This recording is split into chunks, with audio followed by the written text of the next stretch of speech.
up to another good morning. Time to go. Are you ready to explore God's wild and wonderful world? Welcome to the Nat Theo podcast. I'm your host, Erin Lynham. I'm a certified master naturalist, Bible teacher, and author. And I am so excited to dive into God's written word, the Bible, and his created world with you.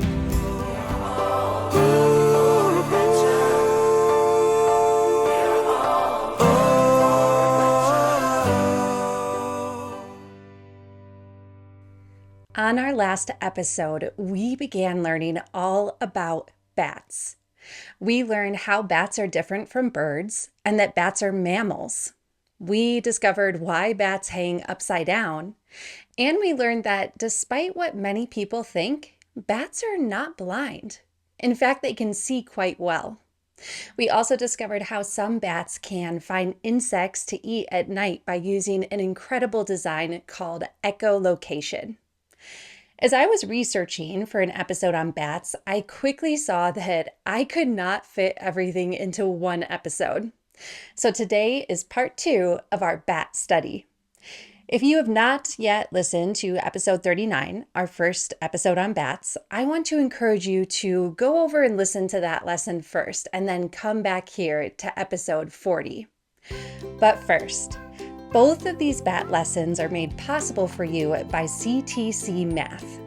One thing my family loves about CTC Math is that it is efficient. You see, time is important, and we want to make the most of it. With CTC Math's simple and straightforward lessons, my kids can complete their video instruction and quiz questions in a timely manner, while really digesting that material and mastering math skills.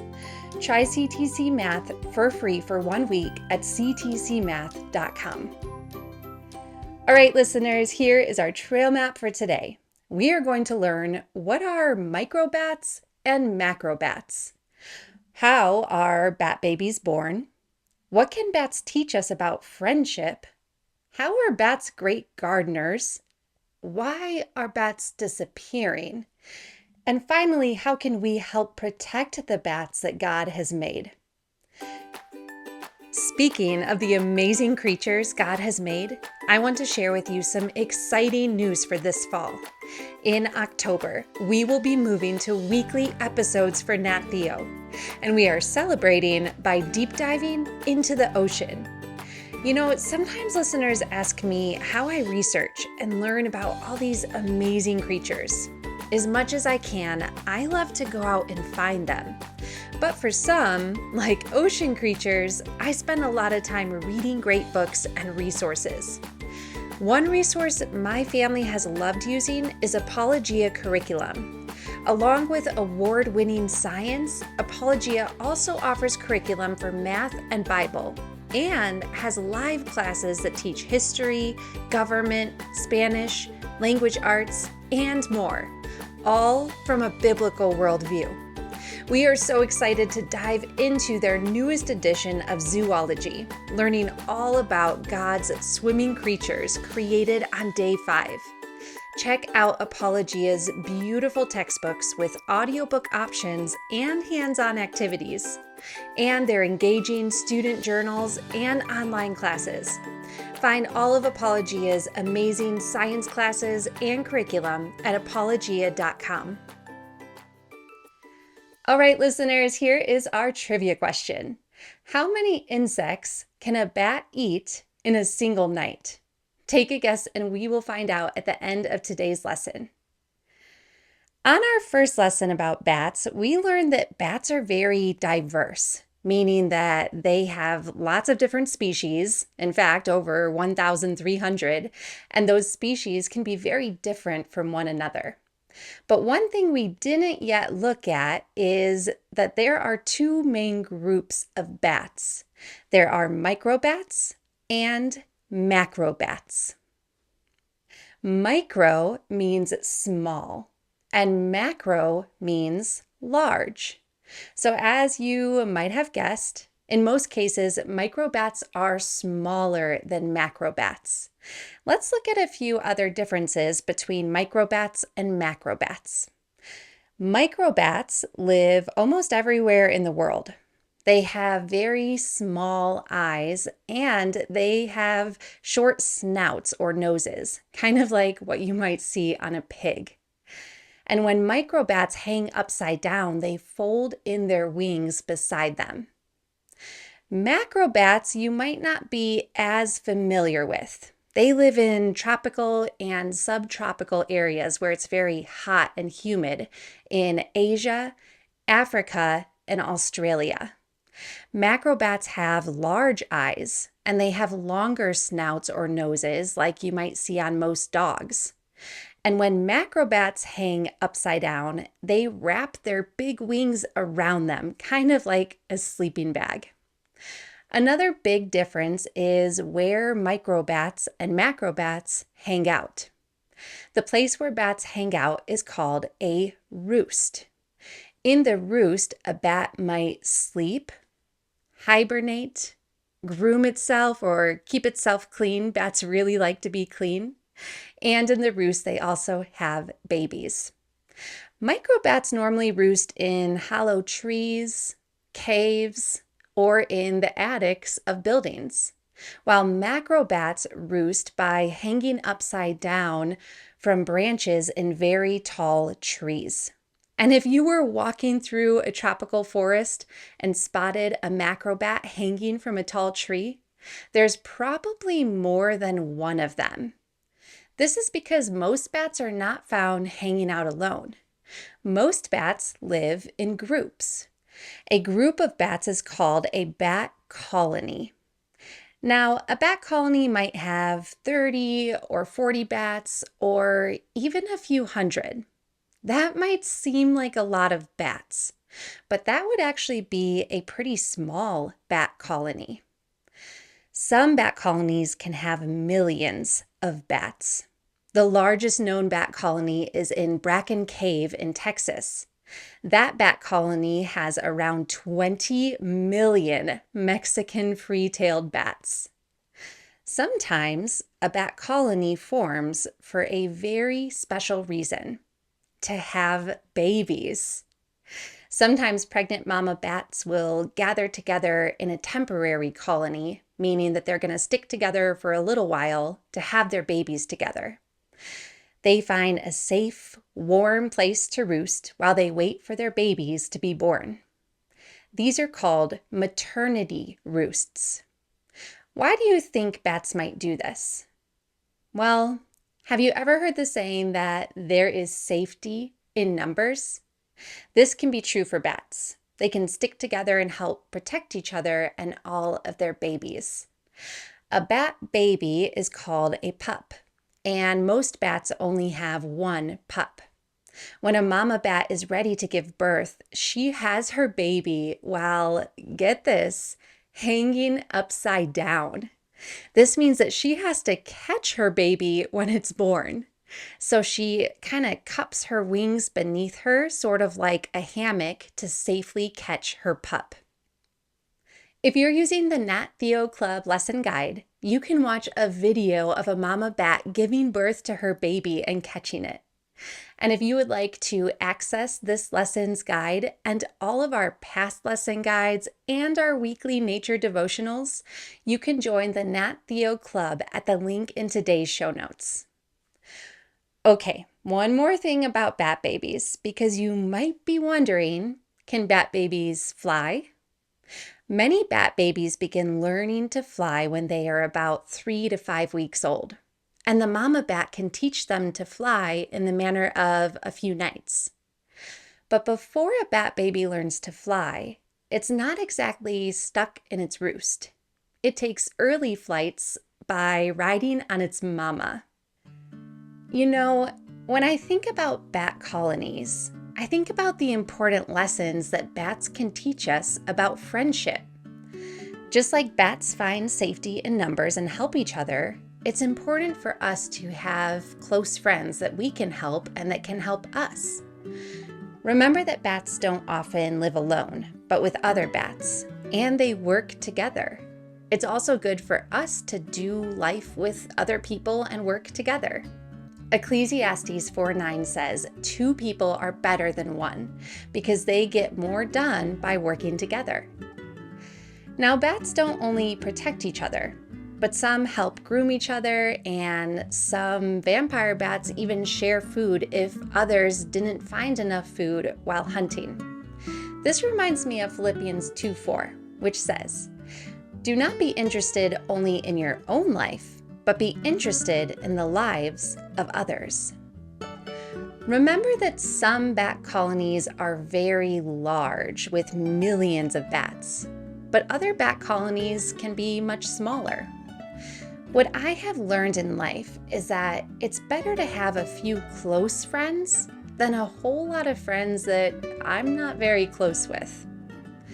I would rather have friends that I can depend on and friends that can depend on me, a few of those friends, rather than being popular and known by a whole bunch of people.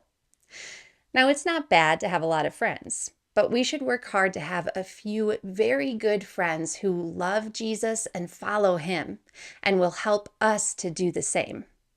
It's very important to live in community with others who love God. Psalm 133:1 says, "It is good and pleasant when God's people live together in peace." Okay, listener, we are now going to learn about some very important jobs God gave bats to do.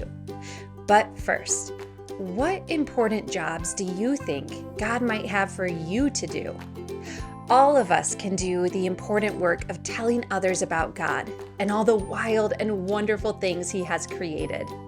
You can train for that important work by reading your Bible, listening to Nat Theo, exploring outside, and by using great books and resources that help you grow in your faith.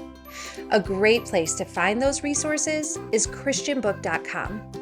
Our family has found wonderful devotionals, fiction storybooks, homeschool curriculum, science kits, and even toys and gifts on christianbook.com. They have a unique collection of fantastic books and resources at great prices.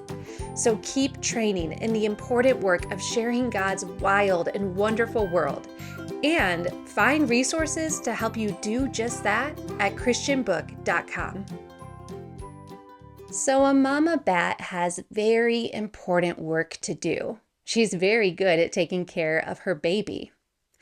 But what other important jobs might bats have? Can you think of any other jobs that bats might do? Bats have a very important job of gardening. Let's look at 3 ways that bats make very good gardeners. The first is that bats help pollinate plants.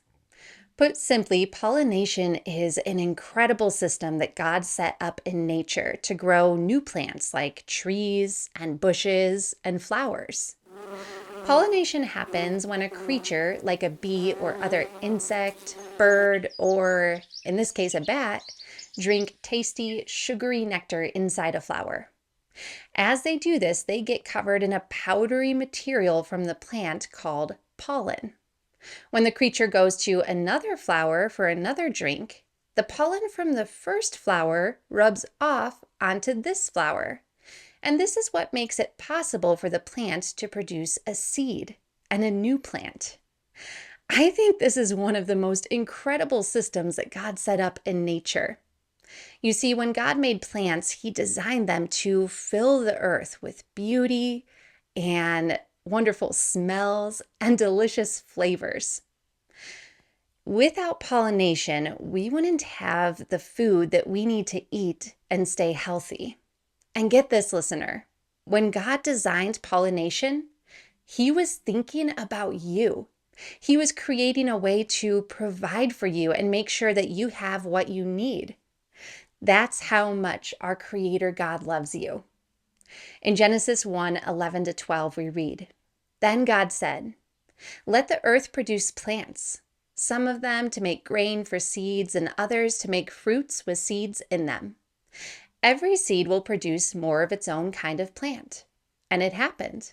The earth produced plants with grain for seeds and trees that made fruits with seeds in them. Each seed grew its own kind of plant. God saw that all this was good. And listener, when I go outside, I see that it is good also. And when I eat my favorite foods, I taste that it is good.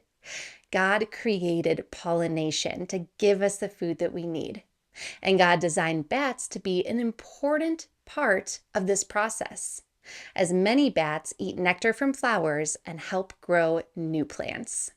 Now, some bats don't eat flower nectar, but they still play an important part in planting new plants. You see, some bats eat fruit, and the seeds from that fruit passes through their bodies and is pooped out.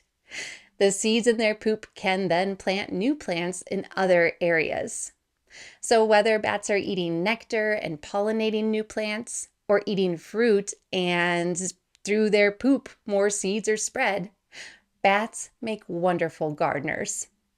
Some plants that bats help plant are mangoes, agave, passion fruit, papaya, figs, bananas, and a super smelly fruit called durian.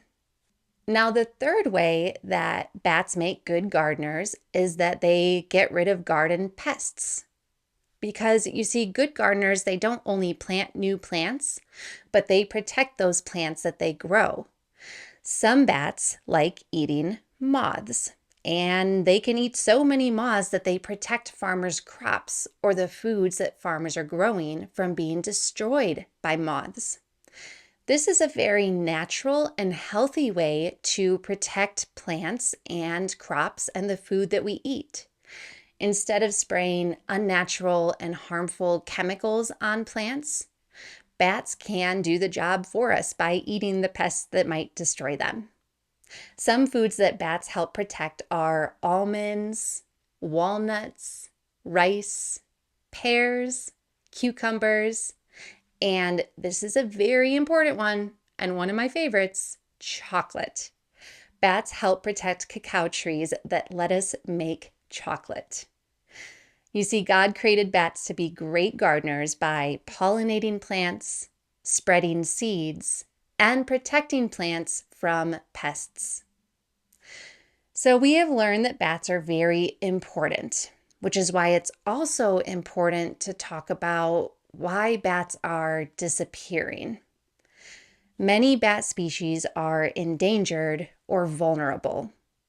Endangered means a species is likely to go extinct, meaning that we won't have any more of them on Earth if they are not protected. And vulnerable means that a species is not quite endangered yet, but they will be if we don't protect them. It is not good for a species to be endangered or vulnerable because we want to protect all of God's creatures. And like we saw with bats, these creatures have very important jobs to do on Earth. Bats are vulnerable or endangered for several reasons, including they are harmed by pesticides or harmful chemicals that are sprayed on plants. Bats can get hit by cars or fly into buildings or other tall things. A harmful fungus grows on some bat species and it grows on their noses and it kills them. And finally, bats are disappearing because they are misunderstood. Let's look for a minute at why bats might be misunderstood. Bats are often seen as creepy, and a lot of people think that bats just spread diseases. And some people think that bats suck blood. This last misunderstanding is because there are 3 species of vampire bats that lick blood from animals. But it's not fair to bats to say that all bats bite and suck blood, because remember that there are over 1,300 species of bats, and only 3 of those species lick blood from animals.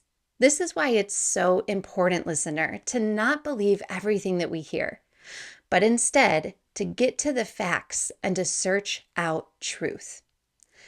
So unfortunately, because of these misunderstandings, bats are often killed. And when they are, we lose our important gardeners. Now, that was all some pretty sad news. let's look at some good news and how we can help protect the bats that God has made. You see, just like God gave bats important jobs to do, God has important jobs for us to do also. Philippians 1:6 says, being confident of this very thing, that he who began a good work in you will complete it until the day of Jesus Christ. One thing God wants us to do is to help protect the wonderful things that he has made in nature. The reason bats are good gardeners is because they need the plants they are planting. They need the flower's nectar, or the fruit, or the moths that eat the plants. So one way we can help bats is by planting more of those plants that they need. Now, you might not live in an area where you can plant a banana or mango tree. I certainly cannot here in the desert of Colorado.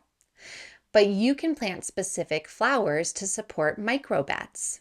You can grow a bat garden. Now, I know bats don't grow from plants. So by bat garden, I mean a garden that supports bats. My family plans to do this next spring. The past couple of years, we have planted native pollinator gardens in our yard. These support bees and other insects and birds, but our next step is to support bats by adding flowers for them. You see, there are specific flowers that give off their scent or their smell at night, and those smells attract moths that the bats want to eat. Many people put up insect-killing lights to attract moths at night and kill them.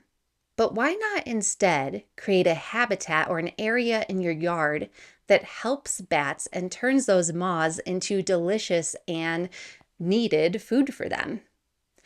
If you are using the Nat Theo Club lesson guide, you can flip to the page for creating a bat garden to see which flowers you can plant to help bats.